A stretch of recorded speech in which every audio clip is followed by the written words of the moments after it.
महाराज बलि, वीरवर अर्जुन, ज्ञानवान उद्धव, भक्त प्रहलाद और वराह रूप भगवान श्री हरि, आ जाओ, आके हम सब के हृदय पे विराजमान होके भागवत के प्रथम स्कंद के चौथे अध्याय का रसपान करें। आज गोकर्ण की कथा का प्रारंभ किया जाए। सूत जी कहते हैं, मुनिवर, उस समय अपने भक्तों के चित्त में अलौकिक भक्ति का प्रादुर्भाव हुआ। देख, भक्तवत्सल श्री भगवान अपना धाम छोड़कर वहां पधारे।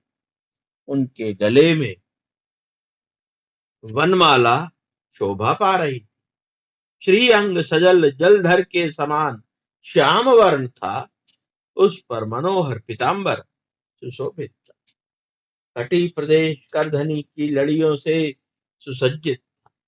सिर पर मुकुट की लटक और कानों में कुंडलों की झलक देखते ही बनती। वे त्रिभंग ललित भाव से खड़े हुए चित्त चुराए लेते। वक्ष स्थल पर कौस्तुभ मणि दमक रही थी। सारा श्री अंग हरि चंदन से चर्चित था। उस रूप की शोभा क्या कहे। उसने तो मानो करोड़ों काम देवों की रूप माधुरी छीन ली थी। हे परमानंद चिन्मूर्ति, माधुरिम तम मधुर मुरलीधर ऐसी अनुपम छवि से अपने भक्तों के निर्मल चित्त को आविर्भूत हुए। भगवान के नित्य लोक निवासी लीला परिकर उद्धव आदि वहां गुप्त रूप से उस कथा को सुनने के लिए आए हुए। प्रभु के प्रकट होते ही चारों ओर जय हो की ध्वनि होने लगी। उस समय भक्ति रस का अद्भुत प्रभाव चला। बार बार अबीर, गुलाल और पुष्पों की वर्षा तथा शंख ध्वनि होने लगी। उस सभा में जो लोग बैठे थे, उन्होंने अपनी देह, गेह और आत्मा की भी कोई शुद्ध बुद्ध ना रही। उनकी ऐसी तन्मयता देखकर नारद जी कहने लगे, मुनीश्वर गण, आज सप्ताह श्रवण की मैंने यह बड़ी ही अलौकिक महिमा देखी है। यहाँ तो जो बड़े मूर्ख, दुष्ट और पशु पक्षी भी हैं, वे सभी अत्यंत निष्पाप हो गए। अतः इसमें संदेह नहीं कि कली काल में चित्त की शुद्धि के लिए इस भागवत कथा के समान मार्तलोक में पाप पुंज का नाश करने वाला कोई दूसरा पवित्र साधन नहीं। मुनीश्वर, आप लोग बड़े कृपालु। आपने संसार के कल्याण का विचार करके यह बिल्कुल निराला ही मार्ग निकाला है। आप कृपा करके यह बताइए कि इस कथा रूप सप्ताह यज्ञ के द्वारा संसार में कौन कौन लोग पवित्र हो जाते। सनक आदि ने कहा, जो लोग सदा तरह तरह के पाप किया करते हैं, निरंतर दुराचार में ही तत्पर रहते हैं और उल्टे मार्गों से चलते हैं, तथा जो क्रोध अग्नि से जलते रहने वाले कुटिल और काम परायण हैं, वे सभी इस कलयुग में सप्ताह यज्ञ से पवित्र हो जाते। जो सत्य से च्युत, माता पिता की निंदा करने वाले, तृष्णा के मारे व्याकुल, आश्रम धर्म से रहित, दंभी, दूसरों की उन्नति देखकर कुढ़ने वाले और दूसरों को दुख देने वाले हैं, वे भी कलयुग में सप्ताह यज्ञ से पवित्र हो जाते। जो मदिरापान, ब्रह्म हत्या, स्वर्ण की चोरी, गुरु स्त्री गमन और विश्वासघात, ये 5 महापाप करने वाले छद्मपरायण, क्रूर पिशाचों के समान निर्दयी, ब्राह्मणों के धन से पुष्ट होने वाले और व्यभिचारी है, वे भी कलयुग में सप्ताह यज्ञ से पवित्र हो जाते। जो दुष्ट आग्रह पूर्वक सदा मन, वाणी और शरीर से पाप करते रहते हैं, दूसरों के धन से पुष्ट होते हैं तथा मलिन मन और दुष्ट हृदय वाले हैं, वे भी कलयुग में सप्ताह यज्ञ से पवित्र हो जाते। नारद जी, अब हम तुम्हें इस विषय में एक प्राचीन इतिहास सुनाते हैं। उसके सुनने से ही सब पाप नष्ट हो जाते। पूर्व काल में तुंगभद्रा नदी के तट पर एक अनुपम नगर बसा हुआ था। वहां के सभी वर्णों के लोग अपने अपने धर्मों का आचरण करते हुए सत्य कर्मों में तत्पर रहते थे। उस नगर में समस्त वेदों का विशेषज्ञ और श्रोत, समर्थ कर्मों में निपुण एक आत्मदेव नामक ब्राह्मण रहता था। ब्राह्मण का क्या नाम था? आत्मदेव। आत्मदेव, हाँ। वह साक्षात दूसरे सूर्य के समान तेजस्वी था। वह धनी होने पर भी भिक्षाजीवी था। उसकी प्यारी पत्नी का नाम था धुंधली। कुलीन एवं सुंदरी होने पर भी वह सदा अपनी बात पर अड़ जाने वाली। उसे लोगों की बात करने में बड़ा सुख मिलता था। स्वभाव था क्रूर, प्राय कुछ ना कुछ बकवाद करती रहती। गृह कार्यों में निपुण थी, कृपण थी और झगड़ालू भी थी। इस प्रकार ब्राह्मण दंपति से प्रेम से अपने घर में रहते और विहार करते थे। उनके पास अर्थ और भोग विलास की बहुत सामग्री थी। घर द्वार भी सुंदर थे, परंतु उससे उन्हें सुख नहीं था। जब अवस्था बहुत ढल गई, तब उन्होंने संतान के लिए तरह तरह के पुण्य कर्म आरंभ किए और वे दीन दुखियों को गो, पृथ्वी, स्वर्ण और वस्त्र आदि दान करने लगे। इस प्रकार धर्म मार्ग में उन्होंने अपना आधा धन समाप्त कर दिया, तो भी उन्हें पुत्र या पुत्री किसी भी सुख का देखने को नहीं मिला। इसलिए अब वह ब्राह्मण बहुत ही चिंतातुर रहने लगा। एक दिन वह ब्राह्मण बहुत दुखी होकर घर से निकलकर वन को चल दिया। दोपहर के समय उसे प्यास लगी, इसलिए वह एक तालाब पर आया। संतान के अभाव के दुख ने उसके शरीर को बहुत सुखा दिया था। इसलिए वह थक जाने के कारण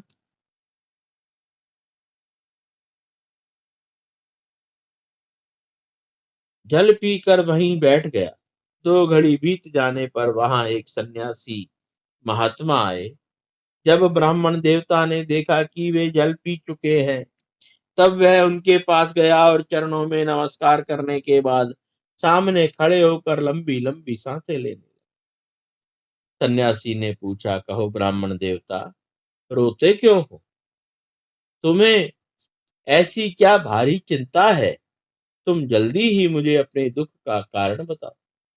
ब्राह्मण ने कहा, महाराज, मैं अपने पूर्व जन्म के पापों से संचित दुखों का क्या वर्णन करूं। अब मेरे पितृ मेरे द्वारा दी हुई जलांजलि जल को अपने चिंता जनित सांस से कुछ गर्म करके पीते।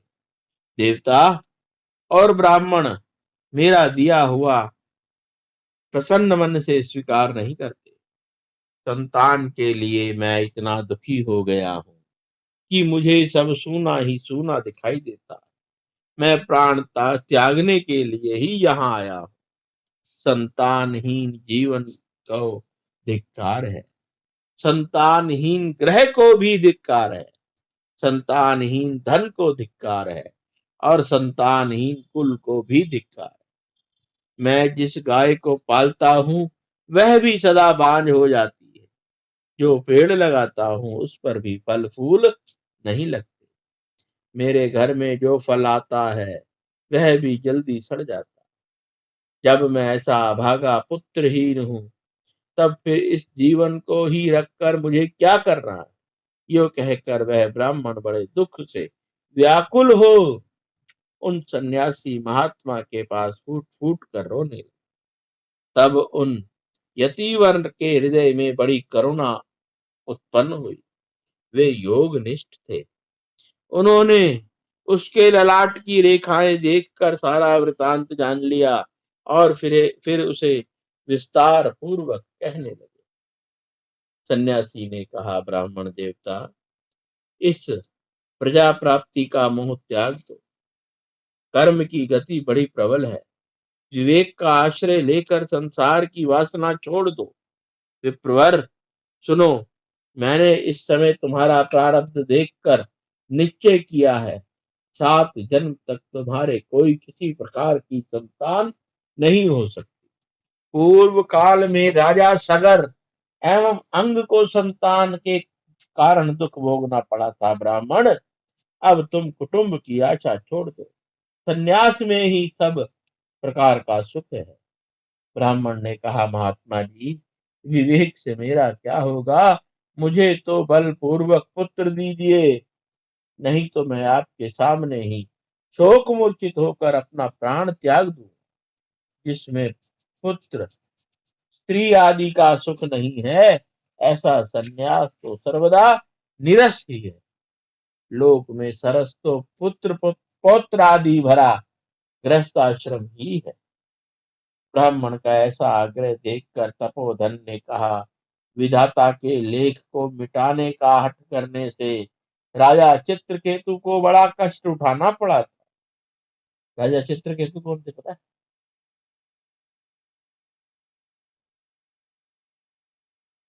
जिनकी 1 करोड़ रानियां थी, जिनका पुत्र तो दूसरी रानी ने जहर दे दिया था। वो फिर वो वापसी आ गया था तो उसने कहा था कि कौन सा मैं क्यों नहीं। वो थे राजा चित्रकेतु। राजा चित्रकेतु को बड़ा कष्ट उठाना पड़ा था। इसलिए दैव जिसके उद्योग को कुचल देता है उस पुरुष के समान तुम्हें भी पुत्र से सुख नहीं मिल सकेगा। तुमने तो बड़ा हठ पकड़ रखा है और अर्थी के रूप में तुम मेरे सामने उपस्थित। ऐसी दशा में मैं तुमसे क्या कहूं। जब महात्मा ने देखा कि यह किसी प्रकार अपना आग्रह नहीं छोड़ता तब उन्होंने उसे एक फल देकर कहा कि तुम इसे अपनी पत्नी को खिला देना। इससे उसका एक पुत्र होगा। तुम्हारी स्त्री को 1 साल तक सत्य, शौच, दया, दान और एक समय ही अन्न खाने का नियम रखना चाहिए। यदि वह ऐसा करेगी तो बालक बहुत शुद्ध स्वभाव वाला हो। यूं कहकर वे योगी राज चले गए और ब्राह्मण अपने घर लौट आया। वहां आकर उसने वह फल अपनी स्त्री के हाथ में दे दिया और स्वयं कहीं चला गया। उसकी स्त्री तो कुटिल स्वभाव की थी ही। वह रो रो कर अपनी एक सखी से कहने लगी, सखी, मुझे तो बड़ी चिंता हो गई है। मैं तो यह फल नहीं खाऊंगी। फल खाने से गर्भ रहेगा और फिर गर्भ से पेट बढ़ जाएगा। फिर कुछ खाया पिया नहीं जाएगा। इससे मेरी शक्ति क्षीण हो जाएगी। तब बता, घर का काम कैसे होगा। और दैववश यदि कहीं गांव में डाकुओं का आक्रमण हो गया तो गर्भिणी स्त्री कैसे भागेगी। यदि सुखदेव जी की तरह गर्भ में ही पेट में ही रह गए तो इसे बाहर कैसे निकाला जाएगा। और कहीं प्रसव काल के समय वह टेढ़ा हो गया तो फिर प्राणों से ही हाथ धोना पड़ेगा। यूं ही प्रसव के समय बड़ी भयंकर पीड़ा होती है। मैं सुकुमारी भला यह सब कैसे सह सकूंगी। जब दुर्बल पड़ जाऊंगी तब ननद रानी आकर सब घर का माल माता समेट ले जाएगी, और मुझसे तो सत्य शौच आदि नियमों का पालन होना भी बड़ा कठिन जान पड़ता। जो स्त्री बच्चा जनती है, उससे उसके बच्चे के लालन पालन में भी बड़ा कष्ट होता है। मेरे विचार से तो वंध्या या विधवा स्त्रियां ही सुखी है। मन में ऐसे तरह तरह के कुतर्क उठने से उसने वह फल नहीं खाया। और जब उसके पति ने पूछा, फल खा लिया? तब उसने कह दिया, हाँ खा लिया। एक दिन उसकी बहन अपने आप ही उसके घर आई। तब उसने अपनी बहन को सारा वृतांत सुनाकर कहा कि मेरे मन में इसकी बड़ी चिंता है। मैं इस दुख के कारण दिनों दिन दुबली हो रही हूँ बहन, मैं क्या करूं? बहन ने कहा, मेरे पेट में बच्चा है, प्रसव होने पर वह बालक मैं तुझे दे दूंगी। तब तक तू गर्भवती के समान घर में गुप्त रूप से सुख से रह। तू मेरे पति को कुछ धन दे देगी तो वह तुझे अपना बालक दे देंगे, कि जिसमें सब लोग यही कहेंगे कि यह बालक 6 महीने का होकर मर गया, और मैं नित्य प्रति तेरे घर आकर उस बालक का लालन पोषण करती रहूंगी। तो इस समय इसकी जांच करने के लिए यह फल गो को खिला दे। गो मतलब गाय को खिला दे। ब्राह्मणी ने स्त्री स्वभाववश जो जो उसकी बहन ने कहा था वैसा ही सब किया। इसके पश्चात समय अनुसार उस स्त्री के पुत्र हुआ। तब उसके पिता ने चुपचाप लाकर उसे धुंधली को दे दिया, और उसने आत्मदेव को सूचना दे दी कि मेरे सुख पूर्वक बालक हो गया है। इस प्रकार आत्मदेव के पुत्र हुआ सुनकर सब लोगों को बड़ा आनंद हुआ। ब्राह्मण ने उसका जातक कर्म संस्कार करके ब्राह्मणों को दान दिया, और उसके द्वार पर गाना बजाना तथा अनेक प्रकार के मांगलिक कृत्य होने लगे। धुंधली ने अपने पति से कहा, मेरे स्तनों में तो दूध ही नहीं है, फिर गो आदि किसी अन्य जीव के दूध से इस बालक का किस प्रकार पालन करूंगी? मेरी बहन के अभी बालक हुआ है और वह मर गया, उसे बुलाकर यहाँ रख ले, तो वह अपने बच्चे इस बच्चे का भी पालन पोषण कर लेगी। तब पुत्र की रक्षा के लिए आत्मदेव ने वैसा ही किया, तथा माता धुंधली ने उस बालक का नाम धुंधकारी रखा। इसके बाद 3 महीने बीत जाने के बाद उस गो के एक मनुष्याकार बच्चा हुआ। वह सर्वांग सुंदर, दिव्य, निर्मल तथा स्वर्ण सी कांति वाला था। उसे देखकर ब्राह्मण देवता को बड़ा आनंद हुआ, और उसने स्वयं ही उसके सब संस्कार किए। इस समाचार से और सब लोगों को बड़ा आश्चर्य हुआ, और वे बालक को देखने के लिए आए। तब आपस में कहने लगे, देखो भाई, यह अब आत्मदेव का कैसे भाग्य उदय हुआ। कैसे आश्चर्य की बात है कि गो के भी ऐसा दिव्य रूप बालक उत्पन्न हुआ है। दैव योग से इस गुप्त रहस्य को किसी को भी ना पता लगा। आत्मदेव ने उस बालक के गो के से कान देखकर उसका नाम गोकर्ण रख दिया।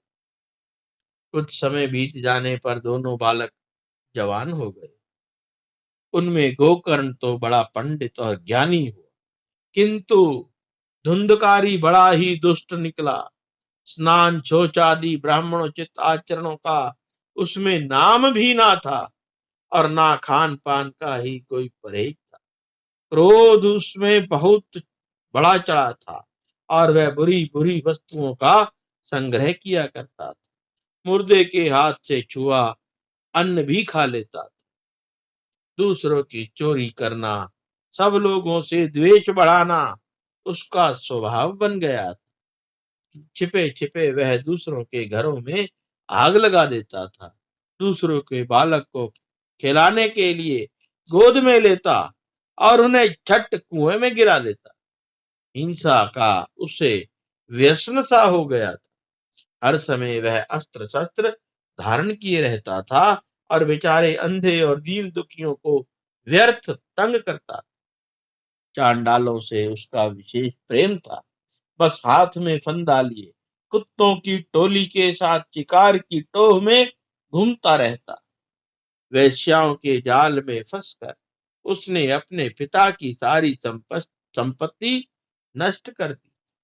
एक दिन माता पिता को मार पीट कर घर के सब बर्तन भांडे उठा ले गया। इस प्रकार जब सारी संपत्ति स्वाहा हो गई, तब उसका कृपण पिता फूट फूट कर रोने लगा और बोला, इससे तो इसकी माँ का बांझ रहना ही अच्छा था।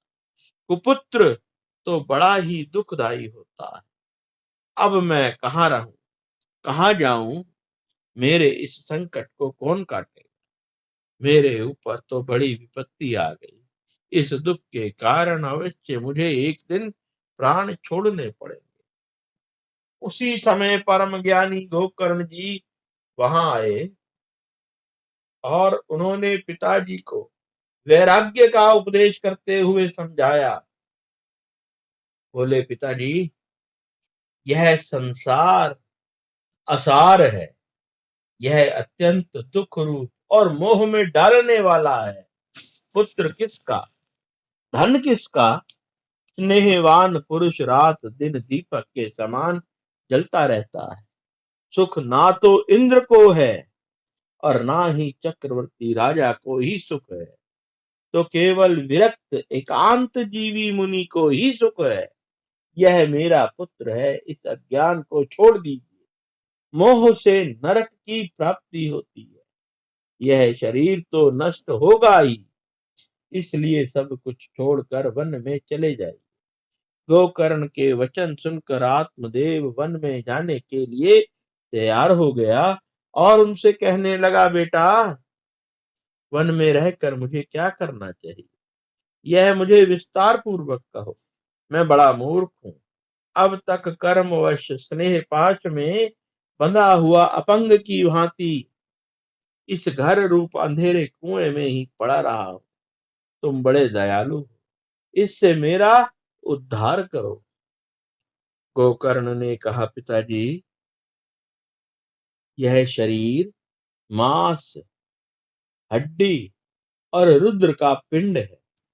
इसे आप मैं मानना छोड़ दें और स्त्री पुत्र आदि को अपना कभी न माने। इस संसार को रात दिन क्षण भंगुर देखें। इसकी किसी भी वस्तु को स्थायी समझकर उसमें राग ना करें। बस एकमात्र वैराग्य रस के रसिक होकर भगवान की भक्ति में लगे रहे। भगवत जन ही सबसे बड़ा धर्म है। निरंतर उसी का आश्रय लिए रहे। अन्य सब प्रकार के लौकिक धर्मों से मुख मोड़ लें। सदा साधु जनों की सेवा करें। भोगों की लालसा को पास ना पटकने दे तथा जल्दी से जल्दी दूसरों के गुण दोषों का विचार करना छोड़कर एकमात्र भगवत सेवा और भगवान की कथाओं के रस का ही पान करें। इस प्रकार पुत्र की वाणी से प्रभावित होकर आत्मदेव ने घर छोड़ दिया और वन की यात्रा की। यद्यपि उस समय उसकी आयु 60 वर्ष की हो चुकी थी, फिर भी बुद्धि में पूरी दृढ़ता थी। वह रात दिन भगवान की सेवा पूजा करने से और नियम पूर्वक भागवत के 10वां स्कंद पाठ करने से उसने भगवान श्री कृष्ण को प्राप्त कर लिया। बोलो शंकर भगवान की जय। बोलो श्री कृष्ण जी की जय।